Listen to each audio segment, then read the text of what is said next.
Mga bro, pag-usapan natin ang isang exciting na balita mula sa Down Under. HMAS Melville, A246, matapos ang 24 na taon ng stellar na serbisyo sa Royal Australian Navy, RAN, ay i-decommission ngayong August 8.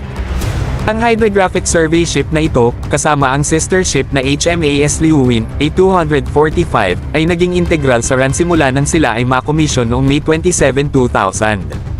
Sa pagre-retiro ng Melville, sasali ito sa ranks ng HMAS Huon at HMAS Anzac na na-decommission noong May. Ngayon, isipin natin ang hypothetical. Paano kung ang Philippine Navy ay magdesisyon na kunin ang HMAS Melville? Una sa lahat, ang pagkuha ng isang barko tulad ng Melville ay magiging game changer para sa ating naval capabilities.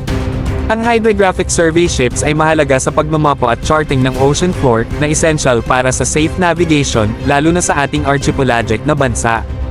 Maaari itong magpahusay ng malaki sa ating maritime domain awareness at kaligtasan. Isipin niyo ang strategic advantage ng pagkakaroon ng vessel na dedicated sa hydrographic surveys.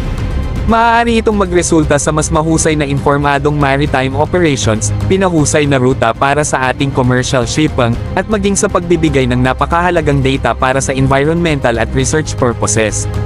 Ang potensyal na benepisyo ay napakalaki at maaari itong talagang maglagay sa atin ng isang hakbang sa unahan sa pagtiyak ng ating maritime safety at sovereignty. Bukod pa rito, ang pag-integrate sa HMAS Melville sa ating fleet ay maaaring magpatibay sa ating defense ties sa Australia.